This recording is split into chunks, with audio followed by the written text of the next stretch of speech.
ओम। तो अब अपना जो विषय है, महाराज जी प्रणाम। हाँ प्रणाम जी। महाराज जी ज्ञान और ज्ञान शक्ति दोनों को थोड़ा सा और क्लियर करेंगे। हाँ एक ही चीज है ना। ज्ञान शक्ति मतलब जिसमें सामर्थ्य है, उस ज्ञान में जो ना, मतलब वो जो चित्त है ना, वो ज्ञानात्मक है, ज्ञानात्मक है। और वो ज्ञानात्मक होने के कारण से मतलब उसको पार्टिकल मानना जो है ना, एक मतलब ठोस रूप में मानना गलत है। वो ज्ञानात्मक है, इसलिए मैं ज्ञान शक्ति का शब्द का प्रयोग कर रहा हूँ कि जो चित्त है ना वो ज्ञानात्मक है, पार्टिकल रूप में नहीं है, ठोस रूप में नहीं है। ठीक है। जी महाराज जी जी। हाँ, आप कहाँ पर हैं मदन जी? जी। मैं बम्बई में हूँ। बम्बई में ही? आज मैं करौली आऊँगा। जी। अरे हाँ हाँ। बहुत सुंदर। तो घर पधारना महाराज जी, मैं बोलता हूँ फोन पे। हाँ, घर तो देखो है ना, मौका लगेगा तो, पर है ना जो जी है। जी जी जी। बिल्कुल। ठीक है। बहुत कृपा है महाराज जी हाँ आपकी। नहीं नहीं, ये तो प्रणाम। जी ओम प्रणाम। हाँ, तो अपना जो सूत्र है, तत्व निरतिशयम बीजम, है ना, तत्व निरतिशयम सर्वज्ञ बीजम स ऐसा पूर्वेशम अपनी गुरु कालीन अनवच्छेदात। और क्लेश कर्म विपाकाशय अपना निष्ठा पुरुष विशेषा ईश्वर है। ईश्वर विषय को लेकर के 3 सूत्र आ गए हैं। तो है ना जो है, ये तीनों सूत्र बिल्कुल स्पष्ट हो गए। अब चौथा सूत्र, तस्य वाचकः प्रणवः। तस्य तस्य मतलब ईश्वरस्य, वाचकः मतलब जो वाचक है वो प्रणव है। अब उसके नाम के ऊपर चर्चा की जा रही है, क्योंकि पहले बोल दिया गया था कि अनुमान प्रमाण से हम उसके जो ना गुण के बारे में तो थोड़ी सी ना अनुमान लगा सकते हैं, पर अनुमान प्रमाण से संज्ञा के ऊपर, संज्ञा क्या है उसकी, ये अनुमान नहीं लगाया जा सकता। तो ये अनुमान ना जो है नहीं लगाया जा सकता है, तो इसलिए इसको आगम प्रमाण से जानना चाहिए। तो आगम प्रमाण यहाँ पर दिया गया है, तस्य वाचकः प्रणवः। तो तस्य वाचकः प्रणवः ये कह करके जो है आचार्य उसके नाम के बारे में थोड़ा सा बता रहे हैं कि उसका नाम क्या है। तो तस्य ईश्वरस्य वाचकः, उसका जो वाचक है, कहने वाला, वाचक मतलब उसको बताने वाला, उसको संकेत करने वाला, वो जो है वो ईश्वर है। वो नहीं, वो ओंकार है। तो अब यहाँ पर जो है वाचक और वाच्य, वाचक होता है शब्द, वाच्य होता है अर्थ। वाचक और वाच्य, तो वाचक है शब्द, जो उसका जो मतलब जो संज्ञा, और वाच्य मतलब जो संजी। तो संजी है ईश्वर और वाचक है प्रणव। ध्यान देना, वाचक प्रणव, वाच्य ईश्वर। इसको हम ये भी कह सकते हैं कि ईश्वरस्य, तस्य ईश्वरस्य वाच्यस्य प्रणवः वाचकः, उस ईश्वर वाच्य का प्रणव वाचक है। या फिर हम ये कह सकते हैं कि प्रणव वाचक का ईश्वर वाच्य है। दोनों कहा जा सकता है जी। क्यों जी सतीशारी जी? जी कहा जा सकता है। कहा जा सकता है ना। वाच्य है ईश्वर, वाचक है प्रणव, दोनों शब्द लिख लीजिए आप भले ही। वाचक, वाच्य, वाचक प्रणव, वाच्य ईश्वर। अब हम ये कह सकते हैं कि ईश्वर का वाचक प्रणव या प्रणव का वाच्य ईश्वर, दोनों चीज ना कही जा सकती है। क्यों जी रमेश कुमार जी? हाँ ठीक है है ना महाराज जी, जी? सही है। हाँ जी, हमारे जो है ना चुन्नी लाल जी, चुन्नी लाल जी।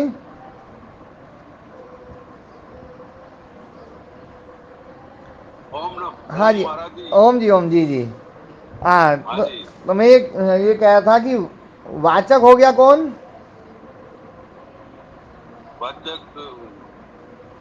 शब्द हो गए वाचक। शब्द। ये शब्द कौन सा है यहाँ पर? प्रणव, ओंकार है ना। हाँ महाराज। और वाच्य कौन है? वाच्य ईश्वर हो गया। वाच्य ईश्वर हो गया ना। अब हम ये भी कह सकते हैं कि ईश्वर का वाचक प्रणव है, ये वाक्य सही है। हाँ हाँ सही है महाराज। और प्रणव का वाच्य ईश्वर है, ये भी सही है हाँ सही है महाराज। है ना। तो हाँ जी। महर्षि पतंजलि ऋषि ने एक वाक्य का प्रयोग किया है, व्यास मुनि जी ने दूसरे वाक्य का प्रयोग किया है। ध्यान देना, उसी चीज को समझाने के लिए दूसरे शब्द का प्रयोग कर दिया। तस्य वाचकः प्रणवः, उस ईश्वर का वाचक है प्रणव, ये तो सूत्र बोल दिया, तस्य वाचकः प्रणवः। व्यास मुनि जी ने उसका अर्थ किया वाच्य ईश्वरः प्रणवस्य, प्रणव का वाच्य है ईश्वर, प्रणव का वाच्य ईश्वर है, या ईश्वर का वाचक प्रणव है। तो एक वाक्य का प्रयोग सूत्र ने किया है, एक वाक्य का प्रयोग भाष्य ने किया है, ये बात ध्यान देना ना। तो ये इतना ही इस सूत्र का अर्थ है। इस सूत्र का अर्थ बस इतना ऐसा ही है कि उसका वाचक है ना प्रणव है, या प्रणव का वाच्य ईश्वर है। इतना ही अर्थ करके महर्षि व्यास मुनि जी ने कोई दूसरी बात उठाई यहाँ पर। और वो बात क्या उठाई है? बात ये उठाई है कि ये जो वाच्य वाचक संबंध है, ये वाच्य वाचक संबंध क्या अनादि है, या ये जो संबंध है ये संबंध किसी संकेत के द्वारा बताया गया है। ध्यान देने वाली बात है, ये संकेत किसी के द्वारा बताया गया है ना, या फिर ये पहले से ही था और उस पहले से जो चीज विद्यमान थी उसको यहाँ पर बता दिया गया, या फिर ये नया संबंध बनाया गया है। जैसे मैं एक छोटी सी बात बोलता हूँ, एक बालक पैदा हुआ, उसका कोई नाम नहीं रखा गया, 1 साल 2 साल 3 साल, उसके बाद में उसका नामकरण किया गया कि भैया इस बालक का नाम चैत्र रख दो। अब जो चैत्र शब्द है, ध्यान देने वाली बात है, चैत्र शब्द जो है वो शब्द उस पिंड का, उस बालक का, उस है ना जो ना बालक रूपी जो है ना जो उसको वस्तु बोलते हैं हम, उसको है ना एक शरीर बोलते हैं, उस शरीर का एक ये नामकरण है, उस शरीर का ये वाचक है। और इस वाचक का, चैत्र का वाच्य जो है ना वो शरीर है। अब मैं एक बात पूछता हूँ, वो शरीर आपके सामने आया तो उस शरीर का ज्ञान आपको अपने आप हो जाएगा, उसमें बिना नाम किए ही आपको ज्ञान हो जाएगा। फिर आपको बताया गया किसी ने, भैया इस बालक का नाम चैत्र रखा गया है, तो इस बालक का नाम चैत्र रखा गया है, तो आपने वो जो ज्ञान हुआ था उस ज्ञान को इस चैत्र नाम के संकेत के द्वारा जोड़ दिया। तो यहाँ पर चैत्र नामकरण किया गया और चैत्र नाम का संकेत करके और आपको समझाया गया है। और जब तक उसका नामकरण नहीं किया गया था तब तक चैत्र का उसके साथ में कोई संबंध नहीं था। लेकिन कुछ शब्द ऐसे होते हैं जो शब्द का उस वस्तु के पैदा होते ही वो शब्द उसके साथ जुड़ जाएगा। जैसे वो किसी का पुत्र है, अब भले उसका नाम नहीं रखा आपने, लेकिन पुत्र शब्द तो उसके साथ में जुड़ा हुआ है पैदा होते ही। क्यों जी चुन्नीलाल जी? हमारा जी बिल्कुल ठीक है ना, पुत्र शब्द उसके साथ जुड़ा हुआ है। अब आपको उस बालक को दिखाया गया, वो बालक चाहे बड़ा हो गया हो छोटा हो कोई भी हो, उस बालक को दिखाया गया, तो आप उस बालक को देख करके जो ज्ञान ग्रहण करेंगे वो ज्ञान स्वाभाविक रूप से ग्रहण होगा। लेकिन ये ज्ञान कभी भी नहीं हो सकता कि ये बालक किसका पुत्र है, ये आपको बताना पड़ेगा, है ना। लेकिन चैत्र शब्द के बिना भी आपको जो ज्ञान हो रहा है वो ज्ञान तो हो रहा है। चैत्र शब्द जिस अर्थ को बतला रहा था वो ज्ञान आपको उस वस्तु को, उस व्यक्ति को देख करके अपने आप हो गया है। लेकिन पुत्र शब्द बताया कि ये इसका पुत्र है, तो आपको पुत्र शब्द जैसे ही बताया वैसे ही आपके मन में आ गया कि हाँ इसको उत्पन्न करने वाला व्यक्ति ये है। ये जो ज्ञान है ये शब्द के द्वारा संकेत होने पर ही होता है। तो पिता पुत्र का जो संबंध है, पिता पुत्र का संबंध, ये संबंध पहले से मौजूद होता है लेकिन शब्द के द्वारा संकेतित कर दिया जाता है। तो यहां पर यही बात पूछी जा रही है कि ये नया नामकरण किया जा रहा है, या फिर ये इन वाच्य वाचक का जो संबंध है वो अनादि है और उस अनादि संबंध को आप केवल बता रहे हैं, क्या है यहाँ पर, ये प्रश्न पूछा गया। अब इसको हम पढ़ते हैं व्यास मुनि जी को कि किम अस्य संकेत कृतम वाच्य वाचकत्वम, ये जो है वाच्य वाचकत्व ये संकेत कृत है ना, मतलब संकेत के द्वारा बनाया गया है, बताया गया है वाच्य वाचक, या फिर पहले से मौजूद है, जैसे प्रदीप और प्रकाश का संबंध है, प्रदीप और प्रकाश का संबंध है, जब से प्रदीप है तब से प्रकाश है और प्रदीप और प्रकाश का आपस में संबंध है। तो ये जो संबंध है ये संबंध अनादि है या ये वाच्यवाचक संबंध संकेत के द्वारा बनाया गया है, बात यहाँ पर पूछी जा रही है। ये चीज समझने की है कि ये जो वाच्यवाचक संबंध है ये किसी शास्त्र ने, किसी संकेत ने, किसी गुरु ने उसने बताया है तब पैदा हुआ है या पहले से है। तो ये कह रहे हैं हाँ, तो ये पहले से है, इसी का उत्तर दे रहे हैं व्यास मुनि जी।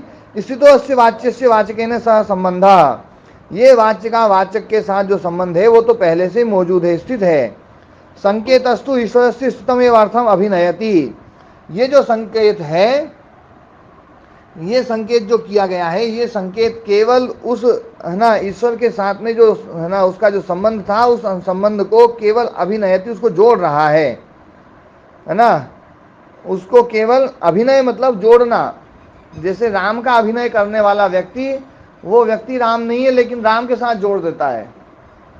तो अभिनयति मतलब जो है ना ये जो संकेत है ये ईश्वर के साथ में जो है ना संबंध स्थापित था उस स्थापित संबंध को केवल जोड़ रहा है।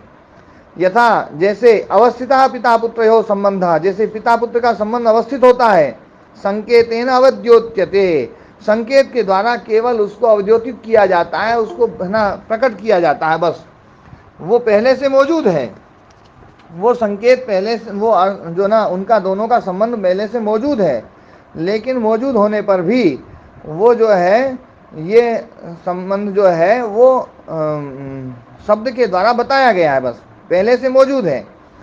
अयम अस्य पिता अयम अस्य पुत्र इति, तो ऐसे ही सर्गांतरेषु भी वाच्यवाचक शक्ति अपेक्षा तथैव संकेता क्रियते, अलग अलग सर्गों में भी वाच्यवाचक शक्ति की अपेक्षा से ये संकेत किया जाता है, जबकि ये वाच्यवाचक संबंध पहले से मौजूद है। मतलब प्रणव शब्द का ध्यान देने वाली बात है, प्रणव शब्द का ईश्वर के साथ में जो संबंध है वाच्यवाचक संबंध, ये संबंध अनादि है। बाकी और जितने भी शब्द हैं उन शब्दों का जो संकेत है वो स्थापित किए हुए हैं, लेकिन ओम का जो संबंध है ना वो ईश्वर के साथ में अनादि है, इसलिए ईश्वर का मुख्य नाम ओम कहा गया है। और यही है ना जो है ना गीता में भी इस बात को लेकर के ओम उसका मुख्य नाम बताया गया है ना, और उपनिषदों में ओंकार के बारे में खूब चर्चा की गई है, दर्शनों में ओंकार के बारे में चर्चा है, और वेदों में चर्चा इसके बारे में बहुत ज़्यादा है कि वो जो ना उसका नाम तो ओम ही है। तो ये जो है ओम के द्वारा यहाँ पर जो है इस सूत्र के द्वारा ये बताया जा रहा है कि ओम शब्द का जो ओम शब्द जो वाचक है ईश्वर का, या ओम का जो वाच्य है ईश्वर, इन दोनों का आपस में जो संबंध है वो अनादि संबंध है। केवल उस अनादि संबंध को ना जो है शास्त्र के द्वारा यहाँ पर संकेत किया जाता है, खोला जाता है, बस ना उद्घाटित किया जाता है। संप्रतिपत्ति नित्यतया नित्य शब्दार्थ संबंध है आगमिना प्रति जानते, आगमी जो है आगम शास्त्र को मानने वाले, वेद को मानने वाले वो लोग शब्द अर्थ और संबंध उसको नित्य मानते हैं। तो यहाँ पर ध्यान देने वाली बात है, शब्द है ओम, अर्थ है ईश्वर, और इन दोनों का आपस में संबंध ये नित्य है। नित्य शब्दार्थ संबंध, शब्द अर्थ और संबंध जो है ना वो नित्य है, वो शब्द को नित्य मानते हैं, और वो शब्द जो ना ये स्फोट शब्द है इसको नित्य मानते हैं। तो ऐसा जो है ना इति आगमिना प्रति जानते, ऐसा आगमी जो है प्रतिज्ञा करते हैं, वो इस बात को मानते हैं। तो ये वाच्यवाचक संबंध ओम का ईश्वर के साथ में वाच्यवाचक जो संबंध है वो संबंध अनादि संबंध है, केवल शास्त्र के द्वारा उस संबंध को यहाँ पर संकेत के द्वारा बताया गया है, बनाया नहीं गया है। ध्यान देना, संकेत जो है ना बनाया नहीं गया है, इस संकेत के द्वारा वो संबंध जो है ना केवल बताया गया है। तो वो संकेत के द्वारा यहाँ पर संबंध जो था पहले से, उस संबंध स्थापित संबंध को केवल बताया गया है। यही जो है इस सूत्र का मुख्य भाव है। तो तस्य वाचका प्रणवः, इस सूत्र पर बहुत सारी व्याख्याएं मैं कल कुछ करूँगा, कल इस पर कुछ चर्चाएं करूँगा। और कोशिश करना कल जो है ना आप लोग प्रथम से जुड़ जाएं। तो तस्य वाचका प्रणवः, उस पर है ना कुछ बातें, कुछ चर्चाएं जो है ना थोड़ी विस्तार से है ना करना है। क्योंकि ये जो शब्द ब्रह्म है, शब्द ब्रह्म, ये जो ध्वनि है, इस ध्वनि को, स्फोट को, शब्द ब्रह्म को हमारे जो शास्त्र हैं वो मुख्य मानते हैं। आज का साइंस जो है ना शब्द की बजाय जो है ना एनर्जी को मुख्य मानता है, प्रकाश को जो है ना वो मुख्य मानता है, मतलब लाइट को ज़्यादा मुख्य मानता है। हम जो है ध्वनि को मुख्य मानते हैं। हमारा भारतीय दर्शन जो है वो ध्वनि को मुख्य मानता है। और मैं ये प्रामाणिकता के साथ में कह रहा हूँ, आप लोग जो है थोड़ा सा ना 10-20 साल बाद इस बात को याद करेंगे कि जो आज का साइंस है वो इस तरफ मुड़ जाएगा कि वास्तव में साउंड ही मूल है सब पूरे संसार का। पूरे संसार का जो मूल है, एनर्जी का जो मूल सोर्स है वो साउंड है, लाइट नहीं है। लाइट की बजाय साउंड को मुख्य माना जाएगा। अभी वो लाइट को मान रहे हैं। तो साउंड जो है ना ये एनर्जी का मूल है, और एनर्जी से मैटर बना है, मैटर ये कन्वर्ट हुआ है। तो ये जो चीज़ है, मतलब ये चीज़ समझ में आने वाली है कि समझने की है कि हमारा जो शास्त्र है वो साउंड को, ध्वनि को ये सबसे ज़्यादा महत्व देता है, शब्द को सबसे ज़्यादा महत्व देता है। और है ना जो है शब्द जो है वो 4 प्रकार के बताए गए हैं, उसकी व्याख्या कल ना करेंगे। लेकिन शब्द को ब्रह्म का रूप दिया गया है, शब्द ब्रह्म है। शब्द, इसको अक्षर कहा गया है। अक्षर मतलब जो क्षरण नहीं होता है, नष्ट नहीं होता है, समाप्त नहीं होता है, वो अक्षर है। और ये सबका आधार है, सबका मूल है। और जो है तो ये शब्द ब्रह्म किस प्रकार का है, क्या इसका स्वरूप है, और इसकी महिमा शास्त्रों में क्यों कही गई है ना जो है। और आजकल आप लोगों ने भी सुना होगा, गुरुओं के द्वारा जो है वो चर्चाएं चलती रहती, भैया शब्द दे दो, शब्द दे दो जो ना। तो शब्द दे दो का मतलब वास्तव में यही है कि शब्द का ज्ञान दे दो। ये शब्द क्या है, शब्द का ज्ञान। एका शब्दः सम्यक प्रयुक्तः स्वर्गे लोके कामधुक् भवति। एक शब्द यदि अच्छी प्रकार से समझ लिया गया तो वो जो शब्द है वो है ना जो है अपनी कामनाओं को पूर्ण करने वाला है। ऐसा है ना जो है ना महर्षि पतंजलि ऋषि ने बोला है। तो शब्द वास्तव में बहुत विशेष है। अब ये विशेषता क्यों है उस पर चर्चाएं जो है कल करेंगे थोड़ी, क्योंकि आज थोड़ा सा कुछ काम है, करौली मुझे निकलना है, कुछ बच्चों के साथ में जो ना थोड़ी चर्चाएं करनी है। तो आज का पाठ यहीं विराम देंगे। हाँ, ओम प्रणाम जी, नमस्ते। नमस्ते गुरुजी। नमस्ते जी।